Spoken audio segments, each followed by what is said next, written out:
हरे हरे राम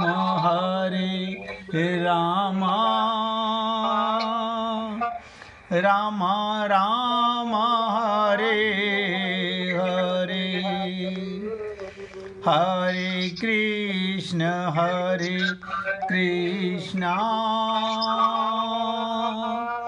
कृष्ण कृष्ण हरे हरे हरे राम राम राम हरे हरे हरे कृष्ण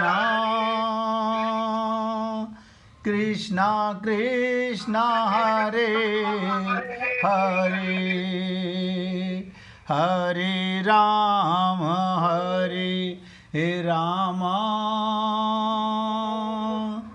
राम राम हरे हरे। सभी पुण्यात्मा एकाग्रचित होकर सुनिए। हमने आपसे निवेदन किया, गीता में भगवान श्री कृष्ण कर्म योग, ज्ञान योग, भक्ति योग की चर्चा में सबसे पहले ज्ञान योग की चर्चा करते हैं।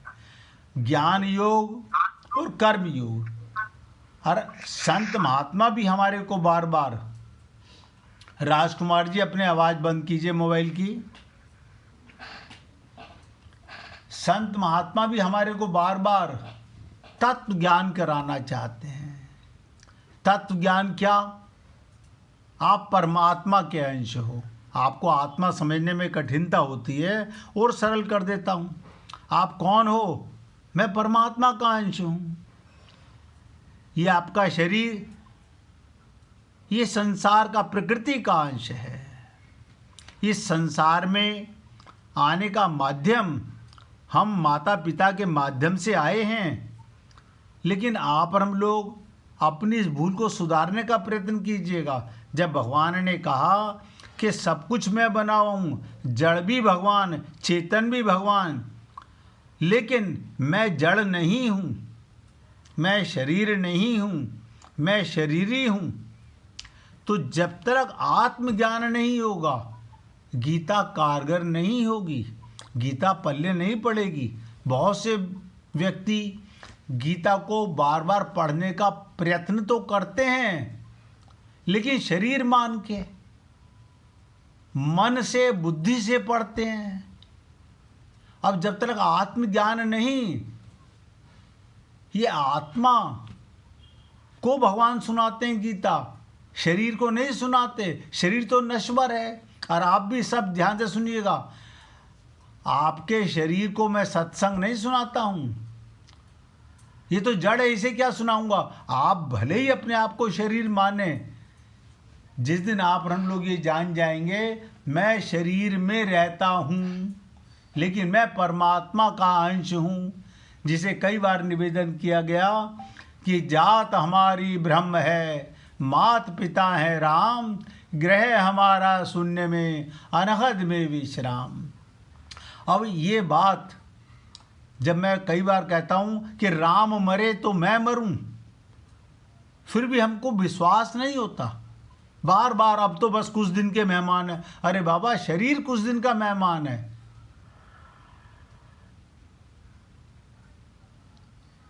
आप अनंत परमात्मा के अंश हो।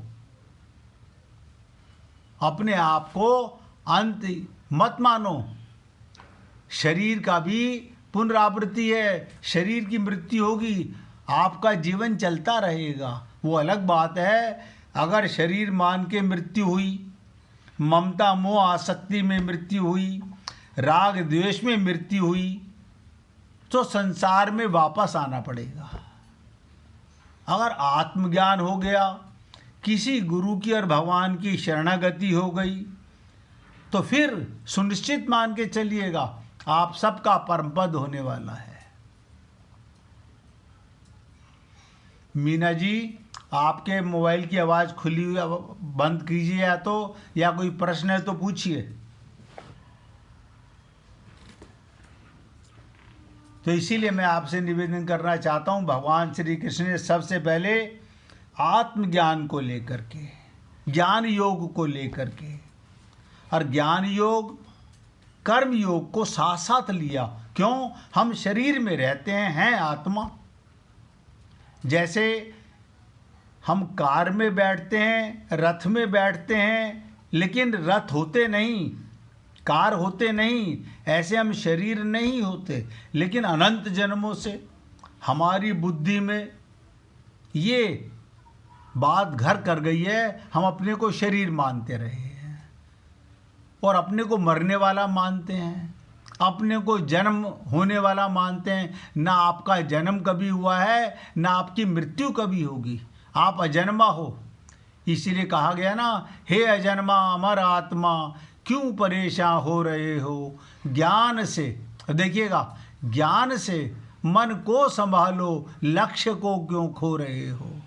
ज्ञान माने आत्मज्ञान से। तो गीता के अंदर 3 काम पूरी ताकत से समझिएगा।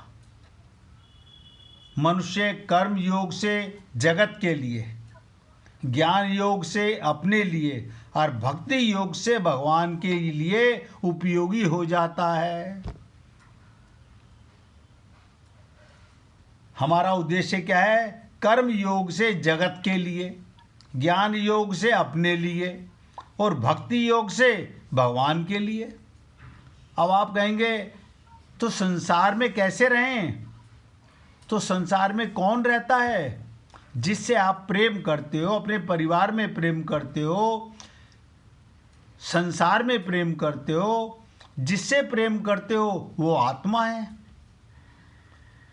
ठीक है कि शरीर नजर आता है, लेकिन आपको तो विश्वास होना चाहिए कि मैं आत्मा से प्रेम करता हूं। कोई भी व्यक्ति मुर्दे से प्रेम करता हुआ हमने आज तक नहीं देखा। ये भ्रम है जीव का। इसलिए जिस दिन आत्मज्ञान हो जाएगा तो गोपियों वाली स्थिति आ जाएगी कि जित देखूं तित श्याममयी है। मैं आत्मा हूं, आप भी आत्मा हैं, और सब में परमात्मा है। और परमात्मा की भी एक विशेषता समझिएगा, परमात्मा छोटा बड़ा नहीं होता। क्या मतलब? संत महात्मा में कोई बड़ा परमात्मा नहीं है, चींटी में कोई छोटा परमात्मा नहीं है। जितना बड़ा परमात्मा संत महात्माओं में है, उतना ही आप में और हमारे में है। बस फर्क क्या है? उन्हें आत्मज्ञान हो चुका है, हमें अभी शरीर का ज्ञान है। इसलिए शुरू में थोड़ा सा कठिन लगेगा। और ये तो अच्छा किया कि आज मुझे गुड्डी जी ने कहा कि आप बार बार आत्मा की बात तो करते हो, लेकिन दृढ़ता से संकल्प तो कराओ कि मैं आत्मा हूं, तो ही आप आगे बढ़ पाओगे। शरीर मान करके, मरने वाले को मैं मान के आप आगे कैसे बढ़ोगे? तो 3 चीजें मैंने आपसे निवेदन की। मनुष्य कर्मयोग से जगत के लिए, ध्यान दीजिएगा, ये शरीर मिला है अपने लिए नहीं, औरों की सेवा के लिए, औरों की सेवा के लिए। और ज्ञान योग है अपने लिए, और भक्ति योग है भगवान के लिए। और भगवान कहाँ है? हरि व्यापक सर्वत्र समाना। सब में भगवान है, सब में भगवान है, कहीं भटकने की जरूरत नहीं है। तो गीता में समता को योग कहा गया। योग माने समता। तुझ में राम, मुझ में राम, सब में राम समाया। अब बताओ, राजा में भी राम और फकीर में भी राम, ये समता है। लेकिन हमारी बुद्धि में अंतर है। ये अमीर है, ये गरीब है, ये विद्वान है, ये मूर्ख है, ये छोटा है, ये बड़ा है। आज ये बच्चा पैदा हुआ है, ये 80 वर्ष का है। परमात्मा तो दोनों में बराबर है। जब मैंने कहा चींटी में और ब्रह्मा में, फिर समता आएगी कैसे? इसलिए गीता में आगे बढ़ने से पहले ये छोटी सी 5-7 दिन की व्याख्या को अगर गहराई से समझ लोगे तो गीता का एक एक श्लोक हमें कर्म भी बताएगा, आत्मज्ञान का संकल्प कराएगा और भगवान से प्रेम हो जाएगा। लेकिन हम गीता का पाठ करते हैं, पाठ करने से क्या होगा? वो तो तोते वाली बात हो गई, तोता रिटर्न नहीं करनी। जब मैंने जान लिया कि मैं परमात्मा का अंश हूँ, परमात्मा के साथ रहता हूँ, परमात्मा की गोदी में रहता हूँ, तो दुख किस बात का, चिंता किस बात की, शोक किस बात का? शरीर मरण धर्म है, आज नहीं कल, कल नहीं परसों, ये मर के रहेगा। तो 3 बातें, कर्म योग जगत के लिए, ज्ञान योग अपने लिए। देखो, ज्ञान योग किसी के लिए नहीं, अपने लिए है, और भक्ति योग भगवान के लिए। ये तीनों ही चीज़ें संसार में, गीता में 3 ही चीज़ें हैं। मैं बार बार क्यों निवेदन कर रहा हूँ कि पूरी गीता के 18 अध्याय के 700 श्लोकों में बार बार यही आएगी कि कर्म क्या, ज्ञान क्या, भक्ति क्या। जो व्यक्ति अपने को आत्मा मान के कर्म करता है, सब नोट करो, उसका भगवान से सुनिश्चित प्रेम होता है। जो अपने को शरीर मान के कर्म करता है, वो अधर्म करता है। और बोलो, इतना अंतर है। हमें कहने में अच्छा नहीं लगता कि जो अपने को शरीर मानेगा, जाति का मानेगा, धर्म का मानेगा, वो क्या धर्म को समझेगा। अभी धर्म की व्याख्या तो मैं आपके साथ में जिस दिन गीता के प्रथम अध्याय का प्रथम श्लोक की चर्चा करूंगा, तब बताऊंगा धर्म का मतलब क्या होता है। तो हे पुण्य आत्माओं, गीता में समता को योग कहा गया। समत्वम योग युच्यते। वास्तव में योग की आवश्यकता कर्म में है, ज्ञान में भी योग की आवश्यकता नहीं है। जब मुझे आत्मज्ञान हो गया, वो कहा गया, लेकिन आत्मज्ञान होने के बाद योग की जरूरत ही नहीं है। जब मैं आत्मा हूँ तो परमात्मा के साथ हूँ, और भक्ति में योग की बिल्कुल आवश्यकता नहीं है, क्योंकि आत्मा हूँ तो जहाँ प्रेम कर रहा हूँ उसमें परमात्मा है। जिससे आप प्रेम करते हो उसमें सुनिश्चित परमात्मा है। लेकिन हम अपनी बुद्धि पर जोर नहीं डालते, समझने का प्रयत्न नहीं करते, संत महात्माओं से पूछते नहीं हैं। ज्ञान और भक्ति वास्तव में योग ही है। ज्ञान हो गया तो भगवान से योग हो गया। प्रेम का मतलब ही भगवान से योग होता है। कर्म जड़ है, नोट करो, कर्म जो होता है वो जड़ होता है, बांधने वाला और विषय है, इसलिए उनमें योग की आवश्यकता है। कर्मों में योग ही मुख्य है, इसलिए योग के सिवाय कर्म कुछ नहीं है। जिस कर्म में भगवान के निमित्त कर्म नहीं हो रहा, दूसरे की सेवा के लिए आत्मा मान के कर्म नहीं हो रहा, वो सब नोट करो, वो स्वार्थ हो रहा है। वो हमारा बंटाधार कर रहा है। कर्म तो हम कर रहे हैं, लेकिन कर्म योग नहीं कर पा रहे। जो उसके निमित्त कब करेंगे? जब हमें आत्मज्ञान होगा। अब मैं शरीर मान के तो परिवार और संसार के लिए ही कर्म करूंगा। जैसे कहा गया ना कि अंधा बाटे रेवड़ी, फिर अपने को दे। अपना पराया आया कहाँ से? अपना कौन है? जब सब में परमात्मा है तो अपना कौन और पराया कौन? आत्मज्ञान के बाद ये भ्रम मिट जाता है। तो कर्म जड़ है, बांधने वाला और विषय है, इसलिए उनमें योग की आवश्यकता है। अब कर्म योग के अंदर भी पूरी एकाग्रता से समझने का प्रयत्न कीजिएगा। कर्म योग में भी 2 विभाग हैं, कर्म विभाग और योग विभाग। क्या मतलब? कर्म विभाग पूर्वार्थ और योग विभाग उत्तरार्थ। कर्म करण सापेक्ष है और योग करण निरपेक्ष है। क्या मतलब? जो कर्म अपने स्वार्थ के लिए किया गया वो बांधने वाला है, जो कर्म भगवान के निमित्त किया गया वो कल्याणकारी होता है। और वही व्यक्ति कर्म करेगा, वही भगवान के निमित्त करेगा जिसे आत्मज्ञान होगा। मैं अपनी दृष्टि में मानता हूँ कि सबसे ज़्यादा श्रेष्ठ है ज्ञान योग, आत्मज्ञान। उसी से भक्ति की छलांग लगती है। जब तक व्यक्ति अपने को शरीर मानता रहेगा, कितने ही संत महात्मा उसे समझाएं, कितने ही संत महात्मा समझाएं, नतीजा ठन ठन गोपाल निकलने वाला है। क्या मतलब? जिसे कहा गया ना कि पोथी पढ़ पढ़ जग मुआ, भया न पंडित कोई, और 2.5 आखर प्रेम का पढ़े सुपंडित होई। अब ये प्रेम शब्द क्या है? बिना आत्मज्ञान के प्रेम का मतलब क्या? शरीर शरीर को कैसे प्रेम करेगा? शरीर तो जड़ है, जड़ जड़ से कैसे प्रेम करेगा?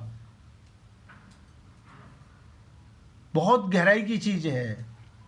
प्रेम माने होता है देना, प्रेम माने लेना नहीं होता। आपके पास जो भी कुछ है वो देने के लिए है, लेने के लिए नहीं है। इसलिए कर्म विभाग के योग विभाग, कर्म विभाग पूर्वार्थ है और योग विभाग उत्तरार्थ है। अगर आत्मज्ञान से कर्म करोगे तो परमात्मा के निमित्त कर्म कहलाएगा। तो क्या मतलब? संसार में हमारा जो कर्तव्य होता है वो दूसरे का अधिकार होता है। इसलिए व्यक्ति को जो कर्तव्य है वो परिवार का, समाज का और संसार का अधिकार है।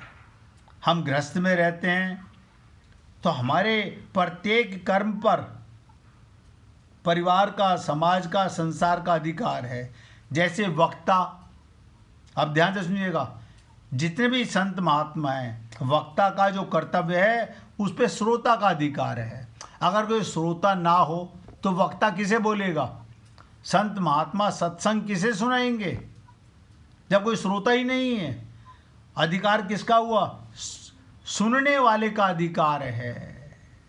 अब सुनने वाले का कल्याण करने के लिए अधिकार है। अब सुनने वाला ही ना हो तो वक्ता बोलेगा किसे और सुनाएगा किसे?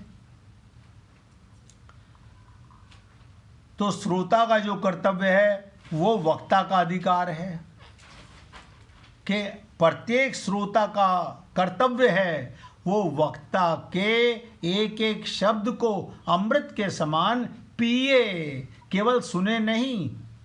सुनने का मतलब है भूल जाना। हम अमृत से पुत्र हैं, परमात्मा की वाणी को हम सुन रहे हैं तो हमें पीने का काम करना है। अमृत पीने की चीज है, सुनने की चीज नहीं है। यह भी ध्यान से सुनिएगा। अमृत आता है कानों के माध्यम से, मुख के माध्यम से पेट में जाता है और कानों के माध्यम से हृदय में जाता है। तो मैंने आपको निवेदन किया, जैसे वक्ता का जो कर्तव्य है वो श्रोता का अधिकार है और श्रोता का जो कर्तव्य है वो वक्ता का अधिकार है। वक्ता बोलकर श्रोता के अधिकार की रक्षा करता है और श्रोता सुनकर वक्ता के अधिकार की रक्षा करता है। दूसरे के अधिकार की रक्षा करने से मनुष्य ऋण मुक्त हो जाता है। अगर भगवान किसी को अपना प्रेम देते हैं, वो प्रेम वो खजाना नहीं है जिसे वो अपने लॉकर में रख सके, वो बांटने की चीज है। इसी प्रकार संत महात्मा, आप हम लोग सोचते होंगे इनको क्या मिलता है, हम इन्हें कुछ देते नहीं, इनको मिलता क्या है? उनके पास खजाना ही बांटने के लिए दिया गया है और उसको योग की प्राप्ति होती है। अब देखिएगा, अगर कोई संत महात्मा अपने पास गुरु से, संत महात्माओं से कृपा का पात्र बन जाए और वो आगे श्रोताओं को सुनाए नहीं, तो वो ऋण मुक्त नहीं हो सकता।